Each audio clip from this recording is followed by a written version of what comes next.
કચ્છના આરોગ્ય ક્ષેત્ર માટે મહત્વપૂર્ણ ગણાય તેવી સુવિધાનો ઉમેરો ભુજની અદાણી સંચાલિત ગેમ્સ જીકે જનરલ હોસ્પિટલમાં થયો છે. હોસ્પિટલમાં કન્સલ્ટન્ટ ન્યુરો સર્જન તરીકે ડોક્ટર પ્રદ્યુમન ચોકસીની નિયુક્તિ કરવામાં આવતા હવે મગજ, નસો અને કરોડરજ્જુને લગતી ગંભીર બીમારીઓની નિષ્ણાત સારવાર તેમજ સર્જરીની સુવિધા સ્થાનિક સ્તરે ઉપલબ્ધ બનશે, જેના કારણે કચ્છના દર્દીઓને અમદાવાદ સહિતના મોટા શહેરોમાં સારવાર માટે જવાની જરૂરિયાતમાં નોંધપાત્ર ઘટાડો થશે. અત્યાર સુધી બ્રેઇન ટ્યુમર, સ્ટ્રોક, મગજમાં રક્તસ્રાવ, માથાની ગંભીર ઇજાઓ, કરોડરજ્જુના રોગો તેમજ અકસ્માતોમાં થતી ન્યુરો અને સ્પાઇન ઇજાઓ જેવા કેસોમાં દર્દીઓને ઉચ્ચ કક્ષાની સારવાર માટે બહારગામ રિફર કરવામાં આવતા હતા. ખાસ કરીને ગંભીર પરિસ્થિતિમાં સમયસર સારવાર ન મળવાથી દર્દીના જીવન પર જોખમ ઊભું થતું હતું. હવે ભુજમાં જ નિષ્ણાત ન્યુરોસર્જનની સેવા ઉપલબ્ધ બનતા આવા દર્દીઓને તાત્કાલિક અને અસરકારક સારવાર મળી શકશે. હોસ્પિટલમાં ઉપલબ્ધ અદ્યતન સઘન સારવાર એકમ આઈસીયુ, આધુનિક નિદાન સુવિધાઓ અને મોડ્યુલર ઓપરેશન થિયેટરની મદદથી મગજ અને કરોડરજ્જુ સંબંધિત જટિલ સર્જરીઓ પણ હાથ ધરવામાં આવશે, જેના કારણે અકસ્માત, સ્ટ્રોક અથવા અન્ય ગંભીર ન્યુરોલોજીકલ સમસ્યાઓના દર્દીઓ માટે સારવાર વધુ સુલભ અને સમયસર મળશે. હોસ્પિટલ તંત્રના જણાવ્યા મુજબ ડોક્ટર પ્રદ્યુમન ચોકસીની દેખરેખ હેઠળ brain tumour surgery, stroke surgery, કરોડરજ્જુ સંબંધિત ઓપરેશનો તેમજ ન્યુરો અને સ્પાઇન ટ્રોમાની સારવાર ઉપલબ્ધ રહેશે.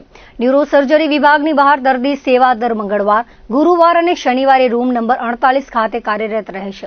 આ નવી સુવિધા શરૂ થતાં કચ્છના હજારો દર્દીઓને પોતાના જિલ્લામાં જ વિશેષજ્ઞ તબીબી સેવા મળવાનો માર્ગ મોકળો બન્યો છે, જેને જિલ્લાના આરોગ્ય ક્ષેત્રમાં એક મહત્વપૂर्ण અને દર્દી केंद्रित पहल तरीके જોવામાં આવી રહ્યું છે. आज 1 जुलाई को जो कि नेशनल डॉक्टर्स डे करके सेलिब्रेट किया जाता है, इसके उपलक्ष्य में हमारे कॉलेज ने एक गेस्ट लेक्चर ऑर्गेनाइज किया है, जिसमें हमने एक इंटरनेशनली रिनाउंड कार्डियोलॉजिस्ट जो है प्रोफेसर शाहिद ए मैचेंट, इनको हमने मुंबई से इनवाइट किया है. और डॉक्टर शाहिद ए मैचेंट हमारे फैकल्टी, हमारे पोस्ट ग्रेजुएट रेजिडेंट, हमारे अंडर ग्रेजुएट रेजिडेंट्स और इंटर्न्स को बताएंगे कि कार्डियोलॉजी में जो हार्ट फेलियर होता है, जो दिल पंप करना कम कर देता है या जो दिल किसी कारणवश कमज़ोर हो जाता है और प्रॉपर्ली फंक्शन नहीं करता, उसमें जो लेटेस्ट टेक्निक्स हैं वो क्या क्या टेक्निक्स है जो दुनिया में है और उसको हम कैसे यहाँ पे ला सकते हैं भुज में. और इस उपलक्ष्य में ये भी मैं कहना चाहती हूँ कि हमारा मेडिकल कॉलेज आगे प्लान कर रहा है कि हम कार्डियोलॉजी डिपार्टमेंट स्टार्ट करें और हम डीएम कार्डियोलॉजी कोर्सेस को शुरू करें. तो इसमें ये एक पहला स्टेप है कि हम एक इंटरनेशनली रिनाउंड कार्डियोलॉजिस्ट को लाएंगे यहाँ पे. वो हमारे स्टूडेंट्स को एक एक्सपोजर देंगे और बाद में हम उनके एक्सपर्टीज़ को यूटिलाइज कर सकते हैं आगे हमारे कार्डियोलॉजी डिपार्टमेंट को बढ़ाने में. डॉक्टर डे तो एक दिन होता है जिसमें सब सेलिब्रेट करते हैं, पर हर डॉक्टर के लिए एवरी डे डॉक्टर डे होता है. उसके लिए पेशेंट 24/7 होते हैं और I am certain her patient के लिए उनका डॉक्टर 24/7 होता है. तो हर पेशेंट और हर डॉक्टर के लिए डॉक्टर्स डे एवरी डे होता है.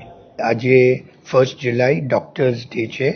ઇટ્સ અ નેશનલ ડે ને હું ગુજરાત અદાની મેડિકલ ઇન્સ્ટિટ્યૂટમાં આવ્યો છું and we are trying to develop a advanced heart failure program જે હાર્ટની પમ્પિંગ બહુ ઓછી થઈ જાય આ કચ્છમાં આ ફેસિલિટી નથી ને મારું એક સપનું છે કે આ ફેસિલિટી હું આપણા કચ્છમાં ડેવલપ કરું. હું કચ્છનું જ છું, અમારા ફોરફાધર માંડવીના છે, તો કચ્છથી મને બહુ લગાવ છે. હા, આજે ડૉક્ટર દિવસ છે, ડૉક્ટર્સ નેશનલ ડે, તો આમાં યા મને બધા ડૉક્ટર્સને થોડું બતાવવાનું છે કે હાર્ટ ફેલિયર થઈ જાય તો માણસની જિંદગી બહુ ઓછી થઈ જાય.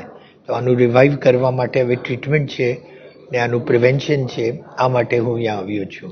કે ઘણી વખત આ બધા દર્દીઓ કચ્છથી મુંબઈ આવે છે ને હું લીલાવતી હોસ્પિટલનું ફાઉન્ડર છું ને ફર્સ્ટ એમ્પ્લોય છું હોસ્પિટલનું.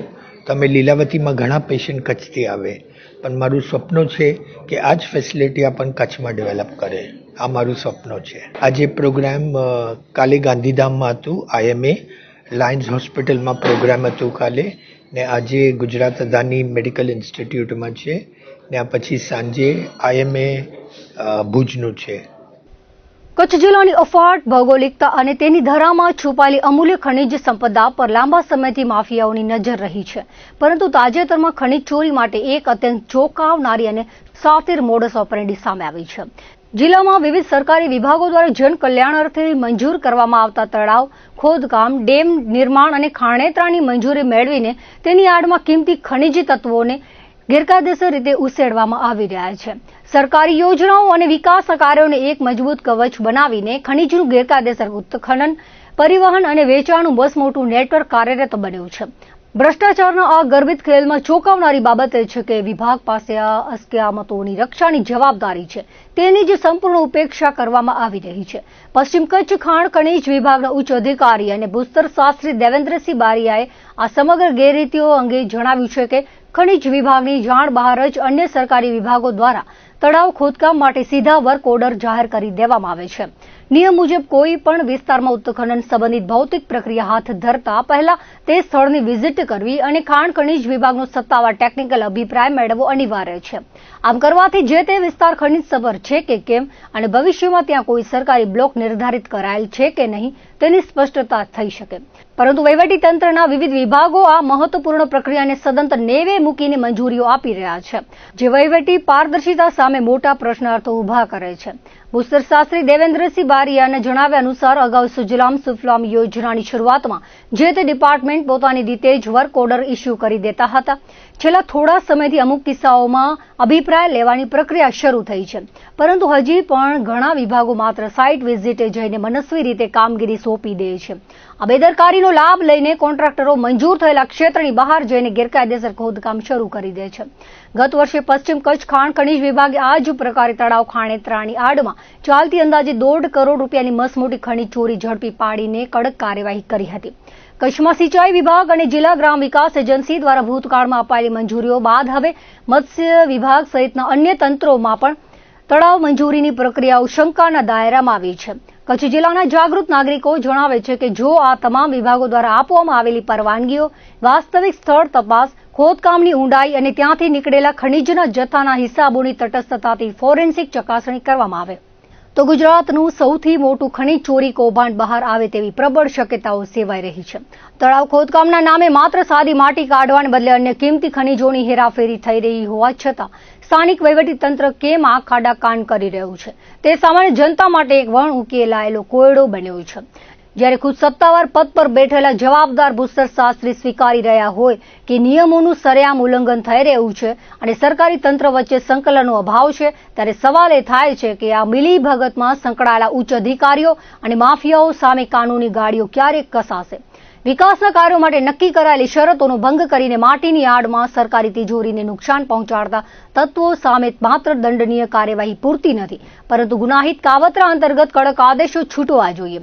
જ્યાં સુધી મંજૂરી આપનાર તમામ વિભાગોની આંતરિક ભૂમિકા તપાસવામાં નહીં આવે ત્યાં સુધી મસમોટા કૌભાંડના મૂળ સુધી પહોંચવું અશક્ય બનશે. કચ્છમાં તમામ તાલુકાઓમાં કંઈક ને કંઈક ખનિજ મળી જ આવે છે, એટલે કોઈ પણ આપણે કામગીરી હાથ ધરતા હોય, કોઈ તળાવ બનાવવું હોય, ડેમ બનાવવું હોય, તો એની પહેલાં આપણે સ્પોટ વિઝિટ કરવી જરૂરી છે. સ્પોટ વિઝિટ કરો તો એનાથી આપણને આઈડિયા આવે કે ભાઈ આ એરિયા છે, એની આજુબાજુમાં કોઈ ખનિજ સભર વિસ્તારો આવેલા છે કે નથી આવેલા, કોઈ લીઝો મંજૂર થયેલી છે કે નહીં. તો જે તે ડિપાર્ટમેન્ટ સૌથી પહેલાં એ જગ્યાની વિઝિટ કરે અને જો એમને આઈડિયા ના આવે તો એ અમારા ડિપાર્ટમેન્ટનો સંપર્ક કરે કે ભાઈ આ વિસ્તારમાં અમે કોઈ લીઝો આપેલી છે કે કોઈ સંશોધન થયેલા છે કે ભવિષ્યમાં કોઈ લીઝો આપવા માંગીએ છીએ, તો જેથી અમે એ વિસ્તારોની ચકાસણી જો સ્થાનિકે કરવી જરૂરી જણાય તો સ્થાનિકે કરી શકીએ, અથવા તો અમારા રેકોર્ડમાં જે ઉપલબ્ધ ડેટા છે એના આધારે અમે એમને જણાવી શકીએ કે આ વિસ્તારમાં અમે લોકોએ કોઈ લીઝો આપેલી છે કે નહીં, કે કોઈ ખનિજ સભર અમે વિસ્તારો શોધ્યા છે કે પછી ભવિષ્યમાં અમે કોઈ બ્લોક બનાવવાના છે, તો જેથી આજે ખનિજ ચોરીનો જે વિષય છે એને આપણે નિવારી શકીએ. સર, ખાસ કરીને જે સરકારી વિભાગો છે એમના દ્વારા જ વર્ક ઓર્ડર આપી દેવામાં આવે છે, આપનો અભિપ્રાય માંગવા માટે કોઈ પ્રક્રિયા કરવામાં આવે છે કે નથી કરવામાં આવતી? મોટા ભાગે તો શરૂઆતમાં જ્યારે સુજલામ સુફલામ શરૂ થઈ એ સમયે જે તે ડિપાર્ટમેન્ટ એમની રીતે જ વર્ક ઓર્ડર ઇસ્યુ કરતા હતા. પછી છેલ્લા 1-2 વર્ષથી સુજલામ સુફલામની યોજનામાં જ્યારે એમને જરૂરિયાત જણાય છે ત્યારે એ લોકો અભિપ્રાય માંગે છે અને એ વિષયમાં અમે અભિપ્રાય પણ દઈએ છીએ. પરંતુ અમુક જે ડિપાર્ટમેન્ટ હોય તે પોતાની રીતે કદાચ એમના સાઇટ વિઝિટના આધારે વર્ક ઓર્ડર ઇસ્યુ કરતા હોય છે. સર, અન્ય જે વિભાગો છે જેમની રીતે જે વર્ક ઓર્ડર આપી દેતા હોય છે જે તે એજન્સીઓને, પછી જે ખનીજ ચોરીનો જે વિવાદ ઉભો થતો હોય છે, ખાસ કરીને શું કહેશો એમને? મુખ્ય તો એટલું જ છે કે તમે જે કોઈ વિસ્તારમાં વર્ક ઓર્ડર આપો તો એની પહેલાં અત્રેનો એક વખત અભિપ્રાય મેળવી લો, તો જેથી અમે આપને જણાવી શકીએ કે આ વિસ્તારમાં આપણે તળાવનું કે ડેમનું કે કોઈ કામ આપી શકીએ છીએ કે નહીં, જેથી ખનીજ ચોરીના પ્રશ્નો ઉપસ્થિત ના રહે અને જે વ્યક્તિને જે જગ્યાએ કામ આપ્યું હોય એ જગ્યામાં જે કામ કરે, એના સિવાય અન્યત્ર જગ્યાએ કામગીરી શરૂ ના કરે. સર, ખાસ કરીને જે આ જે વિકાસ કામો થતા હોય છે, સાદી માટી કયો કોઈ ખનીજમાં પડવાનું હોય છે કે શું હોય છે, એની પ્રક્રિયા શું હોય છે? વિકાસના કામમાં વર્ક ઓર્ડરની શરતો લખેલી હોય છે અને શરતોમાં જણાવી જ હોય છે કે તમારે જે કોઈ પણ કામગીરી કરવાની છે, જેમ કે તળાવ બનાવવું છે તો તળાવમાં જે માટીનો ઉપયોગ કરવાનો અને એના પાડા બનાવવાના હોય છે. વોટરશેડનું કામ હોય છે તેમાં પણ સેમ જ પ્રોસેસ હોય છે. પછી ડેમ હોય છે, ડેમમાં ડીસિલ્ટિંગનું કામ હોય છે, જેમાં આપણે માટીને એવું કાઢવાનું હોય. તો જ્યારે પણ એમને લાગે કે ભાઈ આ માટી સિવાય કોઈ અન્ય ખનીજ મળી આવવાનું હોય તો એ એડવાન્સમાં જાણ કરી દે અથવા તો એ વિસ્તારોની પહેલાંથી તપાસ કરાવડાવે, અમારા ડિપાર્ટમેન્ટનો અભિપ્રાય મેળવી લે, જેથી અમે એમને જણાવી શકીએ કે આ વિસ્તારમાં સંભાવના છે કે નહીં. સર, વિકાસ કામોમાં જે ખનીજ ચોરી સાથે કેટલા આપના લેવલે કાર્યવાહી કરવામાં આવી છે? કાર્યવાહીમાં ગત વર્ષે અમે અરાઉન્ડ 1.5 કરોડ જેટલી ખનીજ ચોરી પકડી છે અને એમાં મુખ્ય વિષય એવો જ હતો કે એમને જે તે વિસ્તારો મંજૂર થયા હતા એ વિસ્તારો સિવાયના વિસ્તારોમાં કામગીરી કરવામાં આવતી હોય છે. મુન્દ્રા બારોઈ નગરપાલિકાના કાઉન્સિલરો રાજેશ કષ્ટા, હિન્નબેન કષ્ટા તેમજ સુધરાઈના વોર્ડ નંબર 5ના સંયોજક પ્રણવ શાહ આજે ડોક્ટર ડે નિમિત્તે મુન્દ્રા જનરલ હોસ્પિટલ પહોંચ્યા હતા અને સરકારી હોસ્પિટલના doctor Modi, doctor Sorathiya, doctor ફફલની ડોક્ટર ડેની શુભેચ્છાઓ પાઠવી હતી. હોસ્પિટલના નર્સ શિલ્પાબેન ધાયાણી અને રાજુબાઈ ગઢવીને શુભેચ્છાઓ પાઠવી હતી. આજના પ્રસંગે હોસ્પિટલ આવતા દર્દીઓને બિસ્કિટ, ચોકલેટનું વિતરણ કરાયું હતું. આ પ્રસંગે રૂપેશ ઝાલા અને હોસ્પિટલના હુકુમતસિંહ જાડેજાએ વ્યવસ્થા સંભાળી હતી. નેશનલ ડોક્ટર્સ ડે નિમિત્તે અમદાવાદની જાણીતી ઝાયડસ હોસ્પિટલ ખાતે કન્સલ્ટન્ટ બ્રેઇન અને સ્પાઇન સર્જન તરીકે કાર્યરત ડોક્ટર રવિ ચૌહાણે જનતાને એક બહુમૂલ્ય અને પ્રેરણાદાયી સંદેશ આપ્યો હતો. તેમણે જણાવ્યું હતું કે દર વર્ષે 1 જુલાઈના રોજ આપણે તબીબોની સેવાઓને બિરદાવવા માટે ડોક્ટર્સ ડે ઉજવીએ છીએ, પરંતુ ડોક્ટરો પ્રત્યેની સાચી કૃતજ્ઞતા અને ખરી સેવા એ જ છે કે આપણે પોતે જ આપણા સ્વાસ્થ્ય પ્રત્યે જાગૃત બનીએ. જો સમાજનો દરેક નાગરિક પોતાની તંદુરસ્તી સુધારે અને જીવનમાં ડોક્ટરોની જરૂરિયાત ન્યૂનતમ થઈ જાય તો તે જ આ દિવસની ખરી સાર્થકતા ગણાશે. સ્વસ્થ સમાજના નિર્માણ માટે તેમણે એક સુદૃઢ પ્રોફાઇલેક્ટિક રોગ અટકાવતી જીવનશૈલી અપનાવવાની હિમાયત કરી હતી. તંદુરસ્ત રહેવા માટે રોજ સવારે વહેલા ઉઠીને યોગ, પ્રાણાયામ અને નિયમિત ચાલવા જવાની ટેવ પાડવી અત્યંત જરૂરી છે. આ સાથે સ્વાસ્થ્ય પ્રત્યે સજાગ રહીને સમયસર લોહીની તપાસ, એક્સ-રે, મેમોગ્રાફી જેવા જરૂરી સ્ક્રીનિંગ રિપોર્ટ કરાવતા રહેવું જોઈએ. તેમણે ખાસ ટકોર કરી હતી કે લોકોએ બ્લડ પ્રેશરની નિયમિત માપણી કરવી જોઈએ અને જો બીપી, શુગરનું પ્રમાણ વધારે જોવા મળે તો જરાય બેદરકારી રાખ્યા વિના તાત્કાલિક ફિઝિશિયન ડોક્ટરનો સંપર્ક કરી યોગ્ય સારવાર શરૂ કરી દેવી જોઈએ. એક સભાન અને સ્વાસ્થ્યપ્રદ જીવન જીવીને જ આપણે બીમારીઓથી મુક્ત રહી શકીએ છીએ તેવો મજબૂત સંદેશ તેમણે તમામ દર્શકોને પાઠવ્યો હતો. જે 1 જુલાઈને આપણે ડોક્ટર્સ ડે તરીકે ઉજવતા હોઈએ છીએ કે ડોક્ટરોના માટેનો આ દિવસ છે કે ભાઈ ડોક્ટરોએ જે સેવાઓ આપે છે આપણે એને બિરદાવતા હોઈએ છીએ, પણ સાચી સેવા એ આપણે પોતાનું સ્વાસ્થ્ય સુધારીએ અને આપણને જેટલી ડોક્ટરોની જરૂર ઓછી પડે એ જ મોટી વસ્તુ છે.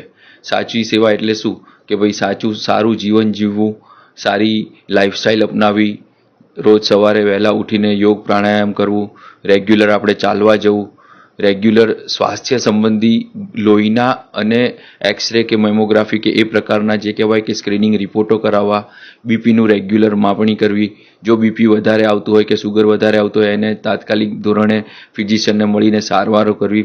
એટલે એક પ્રકારે કહેવાય કે અમુક પ્રોફાઇલેક્ટિક જીવન જો આપણે સારી રીતે જીવીએ અને એ પ્રમાણે સ્વાસ્થ્યપ્રદ આપણે જીવન જીવીએ એ જ આપણે આ ડોક્ટર્સ ડે નિમિત્તે આપણે બધા જ દર્શકોને વિનંતી કરી શકીએ છીએ. તો દર્શક મિત્રો, આ હતા અત્યાર સુધીના કચ્છુદર ટીવી સમાચાર. ફરી મળીશું નવા સમાચારો સાથે, નવી અપડેટ સાથે. ત્યાં સુધી મને રજા આપશો. નમસ્કાર.